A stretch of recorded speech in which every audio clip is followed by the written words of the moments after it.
நண்பர்களே, அண்மையில் நம்ம தலைநகர் டெல்லியில் நடந்த ஒரு விஷயத்தை உங்களோட நான் ஷேர் பண்ணிக்க விரும்புகிறேன். ஏன்னா ரொம்ப விவாதிக்கப்படாத ஒரு செய்தியாக அது இருந்துருச்சு தமிழ்நாட்டில். அது குறிப்பாக தமிழ்நாட்டில் நாட்டினுடைய வடப்பகுதி எல்லாமே பேசப்பட்டது. அது இதில் நம்ம கவனிக்க வேண்டிய விஷயங்கள் என்ன, நாம் எப்படி நடந்து கொள்ளணும்னு சொல்லிட்டு எல்லா சமுதாய மக்களுக்கான ஒரு கருத்தாகவே இதை நான் பரிமாறிக்கொள்ள நினைக்கிறேன். டெல்லியில் நீங்கள் கேள்விப்பட்டிருப்பீங்க, உத்தம் நகர்னு ஒரு பகுதி. அந்த பகுதியில் ஓரளவுக்கு கணிசமான அளவுக்கு முஸ்லீம் வாழ்ந்துட்டு இருக்காங்க. அங்கே இருக்கிற ஒரு தனிநபர் ஒருவருக்கு, அதாவது ஒரு குடும்பத்துக்கும் இன்னொரு குடும்பத்துக்கும் அது ஒரு கெடுவாய்ப்பாக என்ன ஆகி போச்சுன்னு சொன்னால், ரெண்டும் வெவ்வேறு குடும்பம். ஒரு முஸ்லீம் குடும்பம், ஒரு இந்து குடும்பம். ராஜஸ்தான்லேருந்து குடியேறினதாக சொல்லப்படுது. 50 வருஷத்துக்கு முன்னால் அந்த 2 குடும்பத்தாரும் அவங்கள மத்தியில் தொடர்ந்து பல சண்டைகள், பகை உணர்வு அப்படியே வளர்ந்துட்டே இருந்திருக்கு. அந்த ஹோலி பண்டிகை வந்ததுனால அந்த ஹோலி பண்டிகையில் அது வெளிப்பட்டது. ஹோலியில் பல்வேறு வீடியோக்களை நாம் பார்த்துருப்போம். அதில் குடிச்சிட்டு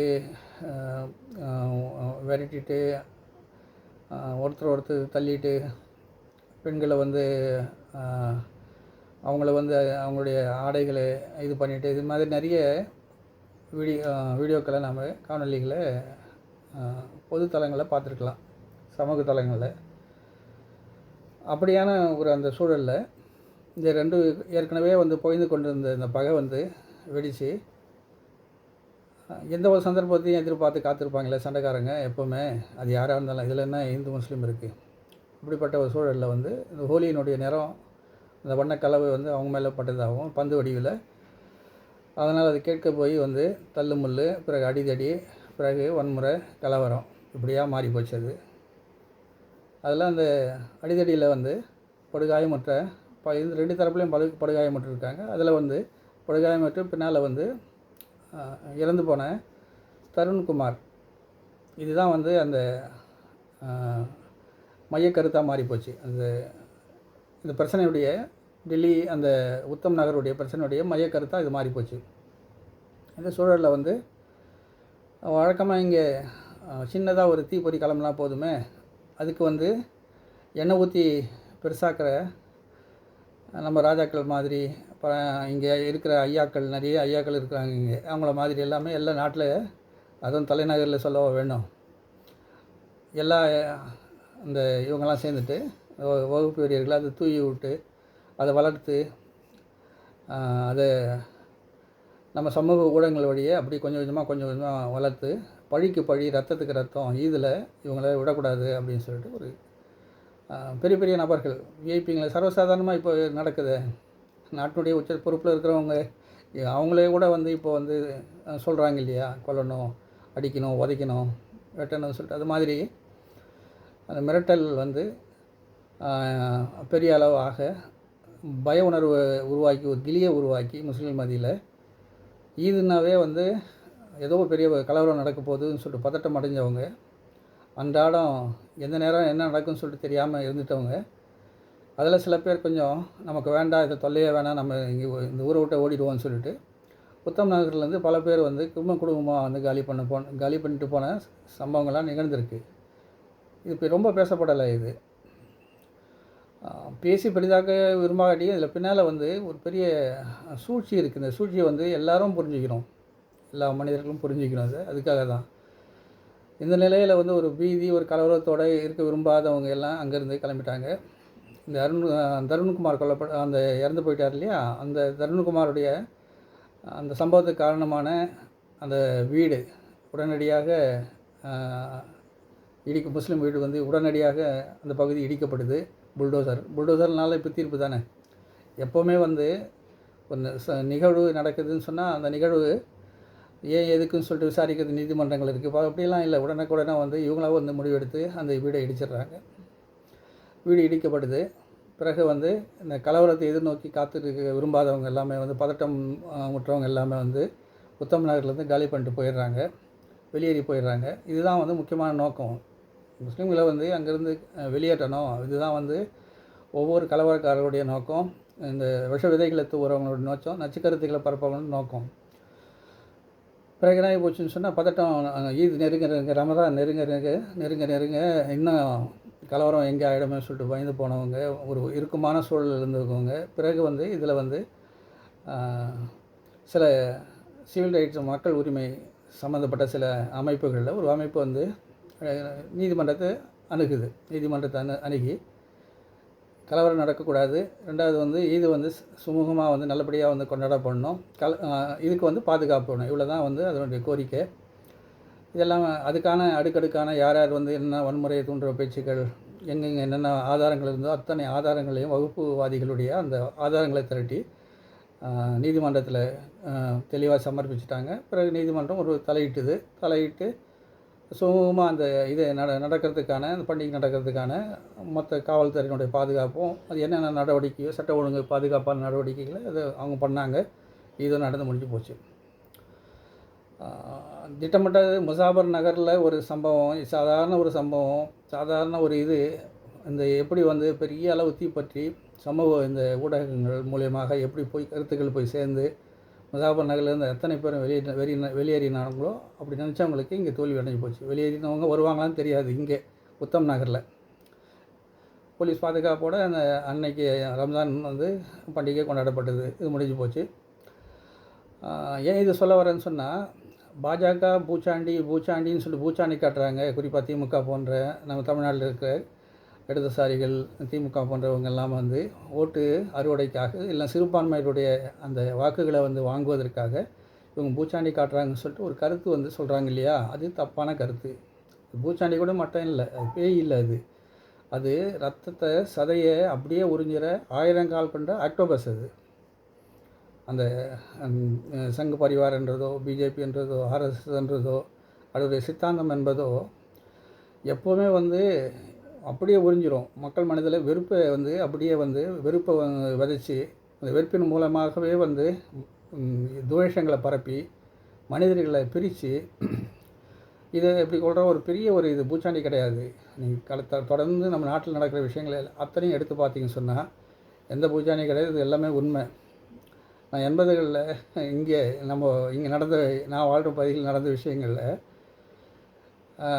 புத்தகங்கள் வந்து இஸ்லாமிக் புத்தகங்களை நாங்களாம் வெளியில் வந்து ரோடுகளில் திருவிழா காலங்களில் அல்லது பொது மக்கள் கூடுற இடங்களில் சாலையில் தான் எப்படி ஒரு பழக்கடை போடுவாங்களோ அது மாதிரி போட்டு அது போய் சேரணும், நம்முடைய கருத்துக்கள் என்ன சேரணும் அப்படின்னு சொல்லிட்டு நல்ல எண்ணத்தில், இத்தனைக்கும் நல்லா இஸ்லாம் என்றால் என்ன, சாந்திக்கு வழி, இப்படி சின்ன நூல்கள், மாற்று மத சகோதரர்கள் தெரிந்து கொள்ள வேண்டிய நூல்கள், பிரச்சார மேடைகள் வந்து கூட்டங்கள், இங்கெல்லாம் வந்து நாங்கள் போடும்போது, புத்தகங்கள் போடும்போது அதுக்குன்னு வந்து ஒரு 2-3 இளைஞர்கள் வந்து பிடிவாதமாக ஏன் எங்கள் புக்கு போட்டா என்னன்னு சொல்லிட்டு இந்து முனைக்காரங்க ஆர்எஸ்எஸ் நபர்கள்லாம் வந்து தகவல் பண்ண சம்பவங்கள்லாம் நடந்திருக்கு. அதே மாதிரி தர்காக்கள் எதிரி ஷாக்கா என்ற பேரில் அன்னை தெரசா அவங்களுடைய அவங்களுடைய அந்த குடியிருப்புகளுக்கு சகோதரிகள் தங்கியிருப்பாங்களே அந்த குடியிருப்புகள் வேணுமென்று அங்கே இப்படி வந்து சண்டை போடலாம் வா அப்படின்னு சொல்கிற அளவுக்கு பலகீனமான இந்த பக்கம் யாராவது இருந்தாங்கன்னா அதை வச்சுட்டு ஒரு பெரிய கலவரத்தை உருவாக்கணும்னு சொல்லிட்டு நல்வாய்ப்பாக அது மாதிரிலாம் எதுவும் இங்கே சென்னை பகுதிகளில் இந்த பக்கம் நடக்கலை, நான் வசிக்கிற பகுதியில் நடக்கலை. அது நாங்கள் அழகாக வந்து அதை சமாளிச்சிட்டோம். அந்த கலவரங்களுக்கு போகாமல் விட்டு கொடுத்து சில விஷயங்களில் மக்கள் ஆதரவு திரட்டி பேசி நல்ல சொற்களால் பேசி அது எந்த இது இல்லாமல் நாங்கள் பண்ணிட்டோம். ஏன்னா ஏன் சொல்ல வரேன்னு சொன்னால் இப்படி தான் அது ஆரம்பிக்கும். பள்ளிவாசல் நல்ல மோளம் அடிக்கலாமா கூடாதான்னு சொல்லிட்டு அங்கே வேணுன்ட்டு கலாட்டா டமால் டிமில்னு சொல்லிட்டு அங்கே அடித்து அங்கே ஊர்வலம் போகும்போது இப்படி நடக்கிற நிகழ்வுகளை அப்படி அவங்களுக்கு ஒரு நல்லிணக்கு உருவாக்குற மாதிரி அது வேறு ஒரு செயல்பாடுகள் மூலயமா நம்ம அதை இது பண்ணி அங்கே இருக்கிற கோபக்காரங்களெல்லாம் வெளியேற்றி இப்படி தான் வந்து நம்ம சமாளிச்சுட்டு அதை சிறுக மாற்றணும். ஏன்னு சொன்னால் வாழ்க்கையில் இதெல்லாம் எதிர்பட்டுருக்கு, அது பரிமாறிக்கிறேன் நான். இப்படி தான் அவங்க இருப்பாங்க. அவங்க பகையை, வெறுப்பை, அன்பை எப்போவுமே பேசுகிறதில்ல. அன்பு சொல்லவே மாட்டாங்க, வெறுப்பை தான் பேசிகிட்டு இருப்பாங்க, பகைமையை தான் பேசுவாங்க. இப்படி தான் வந்து இங்கே இப்போவும் சமீப வரைக்கும் நடந்துகிட்ருக்கு. ஏன்னா பாருங்கள், இப்போது தமிழ்நாட்டில் மைக்கேல் பட்டியில் என்ன நடந்தது, இப்போது லாவண்யா விஷயத்தில் என்ன நடந்தது, எப்படி திசை திருப்பினாங்க. அது கிறிஸ்தவர்கள் மேலே எப்படி பழி போட்டாங்க. மைக்கேல் பட்டி அந்த காலங்காலமாக இருக்கிற பேர் வந்து எப்படி மாற்றப்பட்டதுன்னு சொல்லிட்டு பொய்யான பிரச்சாரம் பண்ணாங்க. இதெல்லாம் வந்து உண்மை தான். மத மாற்றம் தடை சட்டம் கொண்டு வரணும்னு சொல்லிட்டு செய்கிற முயற்சிகளுடைய விளைவு இது. இங்கெல்லாம் நம்மளாம் ஒத்துமையாக இருக்கக்கூடாது. நாம் வந்து அவங்க சொல்கிற அந்த அடுக்குமுறையில் தான் வரணும், வர்ணாசிர தர்ம முறையில் தான் வரணும். இதுதான் வந்து அவங்களுடைய இது. அதுதான் அதனுடைய இன்னொரு நீட்சி தான் வந்து இந்த திருப்பரங்குன்ற விஷயங்கள் இருக்கு இல்லையா, அது எல்லாமே. அங்கே நடந்த ஒரு அசம்பாவிதத்தில் இவரே வந்து நம்ம நாட்டினுடைய பிரதமரே போய் நேராக அதுக்கு போய் அந்த ஃபங்க்ஷனில் கலந்துக்கிறார். அவர் ஒருத்தர் இறந்து போனவர் இல்லையா, அந்த அந்த இறப்பு நிகழ்ச்சியில் இவரே போகிறாரு. இப்படியான சம்பவங்கள் தொடர்ந்து இவங்க செய்துகிட்டே இருப்பாங்க. இது ஒன்று திட்டமிட்டு இது செய்கிறது, இவங்க செயல்கள் இருக்கு இல்லையா, இது நார்மலைஸ் ஆகிறதுக்கு இங்கே இருக்க மீடியா, அதுக்காக பேசுகிற வலதுசாரிகள் இவங்கெல்லாம் வந்து இதை வந்து நீர்த்து போக செய்யணும் அப்படின்னு சொல்லிட்டு இவங்களுடைய நோக்கம். இது இவங்க கிடையாது, பூச்சாண்டி காட்டுறாங்க இவங்க அப்படின்னு சொல்லிட்டு. பூச்சாண்டி இல்லை, நிச்சயமான நிஜம் இது. நீங்கள் வரலாறுகளை தயவுசெய்து பின்னாடி பாருங்கள், அப்படியே பார்த்துட்டே வாங்க. பாகல்பூர், பீவண்டி, அது முசாஃபர் நகர், பிறகு வந்து லேட்டஸ்ட்டான இப்போது குஜராத்து, அதை தொடர்ந்து விஷயங்களில் எவ்வளோ விஷயங்கள் நடந்து வந்துருக்குன்னு சொல்லிட்டு நீங்கள் வரலாறுகள் எடுத்து போட்டி பாருங்கள். அவ்வளோவும் வந்து இந்த நச்சு இதால் வந்து நடந்த விஷயந்தான். இவங்க வந்து பூச்சாண்டியில் உண்மையிலே வந்து நான் சொன்ன மாதிரி 1000 கைகள் கொண்ட சதை, ரத்தம் எல்லாத்தையும் ஈவு இறக்கம் இல்லாமல் உறிஞ்சி அப்படியே வந்து சாப்பிட்ற ஒரு கொடூர குணம் கொண்ட ஒரு அமைப்பு. இது அமைப்பு அப்படி தான் இருக்கும். அமைப்பு அப்படி தான் இருக்கும். மனிதர்கள் மனிதனாக நினைக்காம, வலி வேதனைகளை அது வலி வேதனையாக நினைக்காம, பெண்கள் அவங்களுடைய மானம் மரியாதைகளை பற்றி நினைக்காம, ஒரு காட்டு மிராண்டிகள் சொல்ல முடியாது, காட்டு மிராண்டி கூட ஓரளவுக்கு வந்து நாகரிகம் உள்ளவங்க, அதை விட ரொம்ப ரொம்ப கொடுமையானவங்க. அவங்க மனிதர்களே இல்லாத ஒரு தனி ரகத்தில் சேர்க்க வேண்டிய ஆட்கள் இவங்க. இப்போ நான் பேசிகிட்டு இருக்க இந்த வீடியோவில் எத்தனை பேர் வந்து அசிங்கமாக திட்ட போகிறாங்கன்னு தெரியல எனக்கு. எத்தனை பேர் விமர்சனன்ற பேரில் வந்து அந்த வெறுப்பை வந்து தூவ போகிறான் தெரியல. பேசுகிறது வார்த்தைகள் வந்து குடும்பங்களை எடுக்கிறது, கெட்ட வார்த்தைகள் பேசி இப்படிலாம் வரும். இப்போ சொல்ல வேண்டியது என்னென்னு சொன்னால், இது பாஜக பூட்ஜாண்டி கிடையாது. உண்மையிலேயே வந்து அது நாட்டிலிருந்து அப்புறப்படுத்த வேண்டிய ஒரு விஷயம். நம்ம அமைதியாக வாழணும், இந்த நாடு நல்ல உலக நாடுகள்லேயே தலை நிமிர்ந்து நடக்கணும்னு சொன்னால் இது நாட்டை விட்டே அப்புறப்படுத்த வேண்டிய ஒரு விஷயம். இது ஒன்று. சரி, இந்த தருணத்தில் இந்த இஸ்லாமிய வெறுப்பு இவங்களுடைய நோக்கம் இஸ்லாமிய வெறுப்பு தான். இதுதான் ஆரம்பத்தில் சொல்லிட்டேன் இந்த வீடியோவில். வெறுப்பை தூண்டுறது தான் அவங்களோட வேலை. வெறுப்பான இப்படி வெறுப்பு தூண்டும் போது தீக்கங்கள் நம்ம மேலே போடும்போது நாம் என்ன செய்ய முடியும்? மறுபடியும் நெருப்பை தூக்கி போட முடியும். நாம் நீரால் தான் அணைக்க முடியும். அதனால் நாம் இதை உள்வாங்கிடணும். இவங்க வெறுப்பை விதைக்கிறான், நம்ம அன்பை விதைக்கணும். இவ்வளோதான். பதிலுக்கு பதில். வெறுப்பு நீ விதைக்கிறியா, நான் அன்பை தான் விதைப்பேன் எப்படின்னு சொல்லிட்டு நம்ம தர்ம சமுதாய மக்கள் வந்து தெரிஞ்சுக்கணும். அடுத்தது 2வது கருத்து அவங்ககிட்ட இருக்குது. இது 2வது பொய். அவன் சொல்கிறது அத்தனையும் பொய் தான். எது சொன்னாலும் எவ்வளோ பெரிய மனுஷனாக இருந்தாலும் பொய்யாக தான் சொல்லுவான். ஒரு கருத்து இப்போ நான் சொல்லும்போது, நான் இந்த பேச்சுக்கு 20-30 நிமிஷம் இந்த பேச்சுக்காக நான் நிறைய ரெஃபர் பண்ணேன். என்னுடைய கருத்துக்களில் ஒரு பொய் சேர்ந்துடக்கூடாது அப்படின்னு சொல்லிட்டு. அப்படி பொய்யாக சேர்ந்துட்டானா கூட உடனே மன்னிப்போ இல்லைன்னு சொன்னால் அந்த பகுதியை டெலீட் பண்ணுறதோ, இல்லைன்னா அந்த வீடியோ எடுத்துடுறதோ இப்படியாக தான் இருக்கும். அதுதான் தன்னை சீர்திருத்திக் கொள்கிற ஒரு நல்ல பண்பு. நம்மளாம் மனிதர்கள், அதனால் சொல்கிறேன். நல்ல மனிதர்களாக வாழணும்னு நினைக்கிறவங்க. அப்படியா இருக்குது. இவன் சொல்கிற வாய் திறந்தால் போய் தான். சாதாரண சின்ன நிலையிலிருந்து வரவங்க இப்போ 7 வயசில் கல்யாணம் பண்ணிக்கிறாங்க. 7 வயசில் யார் 7 வயசில் கல்யாணம் பண்ணிக்கிறது? நபீல் நாயகன் 7 வயசில் வந்து அன்னை ஆயிஷாவை கல்யாணம் பண்ணிக்கிறாங்க. என்ன நடந்துச்சு, ஏது நடந்துச்சு, என்ன சம்பவம் அது? இப்போ நம்ம பதிலுக்கு நம்ம எதுவும் சொல்ல முடியாது இல்லையா? நிறைய கல்யாணம் பண்ணிக்கிறாங்க. வரலாற்றில் எடுத்து பாருங்கள். ஆயிரக்கணக்கான லட்சக்கணக்கான சொல்லிட்டு புராணங்கள், இதிகாசங்கள் இப்படியெல்லாம் இருக்குது. இது நம்ம சொல்லணும். இதை நம்ம சொல்லி சண்டைக்கு வந்து வரணும். நமக்கு அப்படி வந்து சொல்லவில்லை. அவன் பிறரை வந்து நிந்திக்கிறது நம்மளுடைய வேலையே கிடையாது இல்லையா? அதனால் அது அப்படி சொல்கிறது. பிறகு வந்து அரை முக்கா அப்படின்னு சொல்கிறது. கிறிஸ்துவ சகோதரர்களை வந்து அவங்களுடைய ஆடைகளை வந்து கிண்டல் பண்ணுறது. ஒரு நேர்மையான ஒரு உரையாடலாக அவங்களுடைய உரையாடல் இருக்காது. வெறும் இஸ்லாமிய வெறுப்பு தான் அவங்கக்கிட்ட இருக்கும். அடுத்தது பொய் பிரச்சாரம் அதிகமாக செய்துட்டு இருப்பாங்க அவங்க. அடுத்தது இதெல்லாம் கொண்டு போகிறதுக்கு பிரச்சார சாதனங்களை பயன்படுத்திப்பாங்க அவங்ககிட்ட இருக்க மீடியா. எத்தனை மீடியா, பிரிண்ட்டு, விஷுவல் மீடியா இப்போ வந்துடுச்சு. இப்போ சமூக ஊடகங்கள் எல்லாத்துலேயும் வந்து குரூப்பாக தௌசண்ட்ஸாக லட்சக்கணக்காக அப்படி தான் வந்து முசாஃபர் நகர் ஒன்றுமே இல்லாத முசாஃபர் நகர் கலாட்டாவும் முஸ்லீம்கள் அனைவரும் வெளியேறிய விஷயம். இது நான் பத்திரிகையில் எழுதியிருக்கிறேன், நேரடியாக ரிப்போர்ட் எடுத்து எழுதியிருக்கிறேன் நான் அதை. அப்படியா இவங்க செய்கிற வேலைகளில் இது ஒரு வேலை. அடுத்தது இவங்க செய்கிறது ஒன்று, வெறுப்பு ஊட்டுவாங்க. வெறுப்பு வந்து மேலே தெளிப்பாங்க. வெறுப்பு சம்மந்தமாக தான் அவங்களுடைய கருத்து அத்தில்னு இருக்கும். பொய் சொல்லுவாங்க. இது கொண்டு போய் பிரச்சார சாதனங்கள் சேர்க்கறதுக்கு இருக்கும். இவரான்னு சொல்லி நம்ம நினைக்க பர்சனாலிட்டி யாரும் கிடையாது. அத்தனை பர்சனாலிட்டி வந்து பொய் சொல்லுவாங்க. இந்த அப்புறம் வெறுப்பு தான் பேசுவாங்க. வெறுப்பு பிரச்சாரம் தான் பண்ணுவாங்க. இது பிரச்சார சாதனங்கள் மேலே வழியே எடுத்து போய் சேர்த்துருவாங்க. 3 விஷயங்கள்: இஸ்லாமிய வெறுப்பு, பொய் பிரச்சார சாதனங்கள் வழியாக எடுத்து போய் சேர்க்கறது. ஒவ்வொருத்தர்கிட்டையும் சேர்த்துட்டு ஒரு கெட்ட அபிப்பிராயத்தை உருவாக்குறது. யாரும் அலசி பார்க்க மாட்டாங்க. ரொம்ப சீக்கிரமாக போய் சேர்ந்துடும் புரளி இல்லையா? வதந்திகள் வந்து ரொம்ப சீக்கிரமாக சேர்ந்துடும். இந்த நிலையில் பொதுவாகவே சொல்கிறேன், இந்த பொது சமூகம் அல்லது முஸ்லீம்கள் ரொம்ப ரொம்ப கவனமாக இருக்கணும். இப்போ அண்மையில் நான் கூட சின்ன ஒரு குழு வீடியோ போட்டேன், ஒரு ரீல் போட்டேன். நோன்பு திறக்கிறதுக்கு அதை கொண்டாடுறதுக்கு எவ்வளவோ சிறப்பான நிகழ்ச்சி. நாளுக்கு நம்ம அண்டைய எல்லாரும் கூப்பிட்டு கூட வீட்டில் நோன்பு திறக்கிற நிகழ்ச்சி கூப்பிட்டு உட்கார வச்சு அவங்களுக்கும் நம்மளோட கொஞ்சம் கஞ்சி அதெல்லாம் கொடுத்து தொப்பி போடுறது சொல்ல வரல நான்.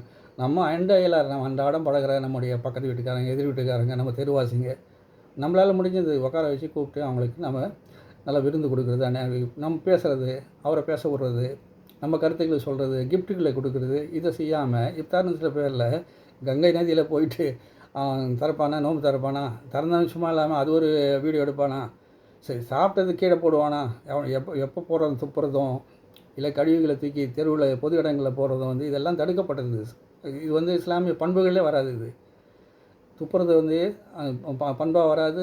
பாதையை அசுத்தப்படுத்துறது இல்லை வந்து கழிவு பொருட்களை வந்து பொது இடங்களில் போகிறது வந்து இஸ்லாமிய ஒரு பண்புக்கே வராது. இதெல்லாம் வந்து தடுக்கப்பட்டது. ஒரு விதத்தில் தடுக்கப்பட்டது வைங்களேன். வலியுறுத்தி சொல்லப்படாத கூட இதெல்லாம் வந்து மேனர்ஸில் வரும்.